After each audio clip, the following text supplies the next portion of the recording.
we just said, look, this has got to be wall to wall sound. When you're in this city, it has to be exhausting. You have to exhaust the audience. We want people going, when am I going to get some peace? When can my ears shut down?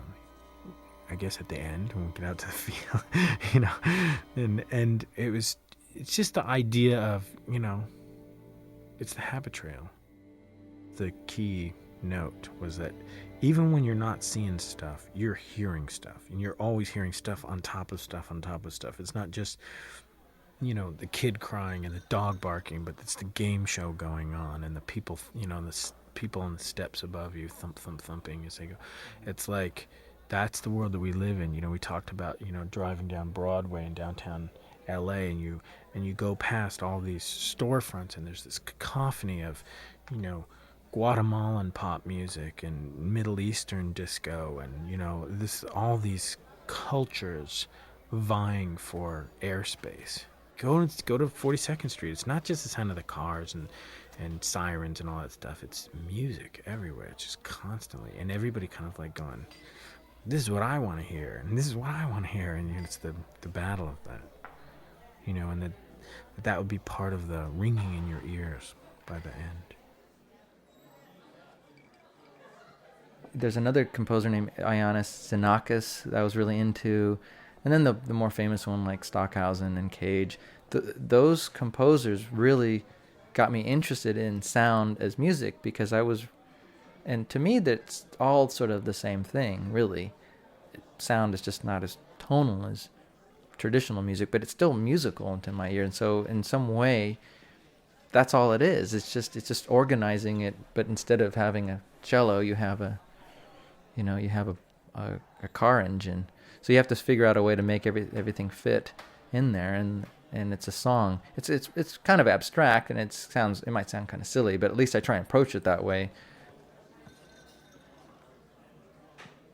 The music that you're hearing when Mills is at home and Somerset is alone before the Pride sequence and before John Doe arrives has a much more human quality, and you feel the change of that from the end of the lust scene, or even the music in the apartment, which is John Doe's apartment, which is much more related to John Doe, which has a more primitive, more claustrophobic kind of feeling to it. It's the same idea that I was expressing with Somerset early on, that I think in relationship to the other more organic, primitive sounds of the other parts of the score, this music sounds, it has a human quality to it. So I think that's what it's expressing, and that's what you might be feeling when you hear that. Yeah, you're expressing the subtext of the film. You're expressing that musically. That's a natural thing to do, especially in a scene like this is the beginning of the third act, so you're trying to set the place and time and the psychology of the characters. You're trying to express how they're feeling and what their lives have become to that point. It's the curtain's still down in a sense, and now as the music's playing, the curtain's coming up on the last act. That's what this music is doing.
when you're mixing, there's part of you that it's the ego part of that wants to put your work. You've worked so hard to put you put something in you, and your ego wants to have it in there because it's, damn it, I spent all this time doing it. Why did I do it if it can't go in?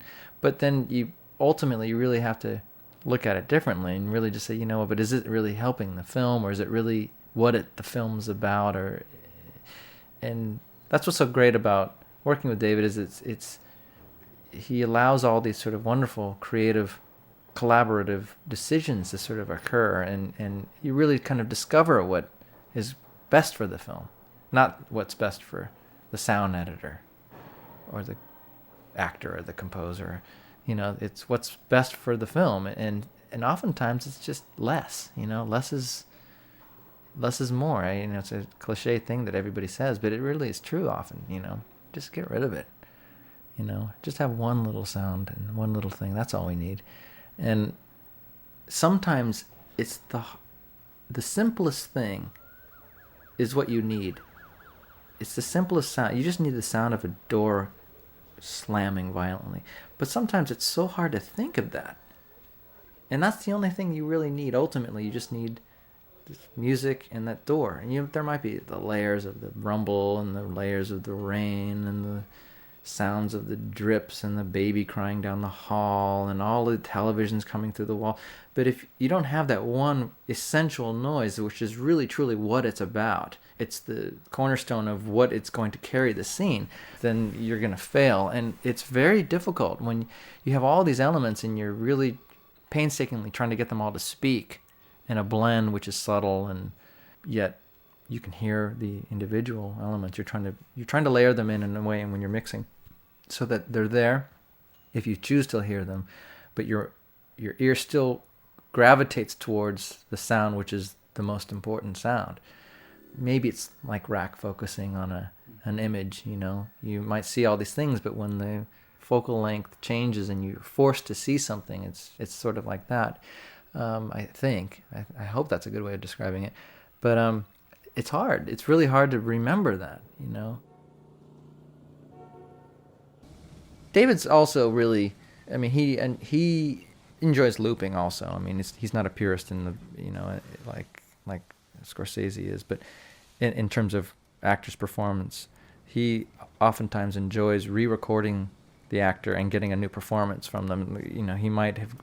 The camera might have been perfect and the lighting and so forth and everything was visually right, but he actually enjoys, even if the recording is good, he will sacrifice the voice recording for the perfect visual take and replace the dialogue. Or if he wants to just change the way in which the read was done completely.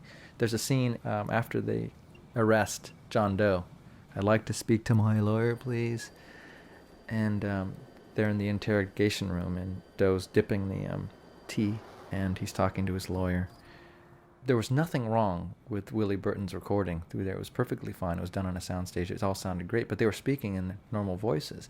And later on, David thought, wouldn't it be far more interesting if they all whispered, For once, I'm in complete agreement with you, and that whole scene, they were very intimate. And David wanted to get the feeling like they couldn't help but whispering because the only thing that was separating them from this really evil guy was this thin piece of glass. And even though they knew it was soundproof, he wanted to get the texture that they didn't want him to hear what they were saying.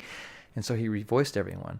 So that's a good example of how he approaches sound and actors.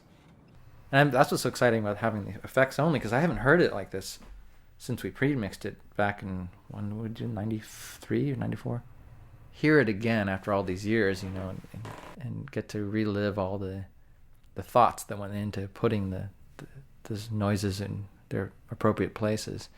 I realized that how important the dialogue is.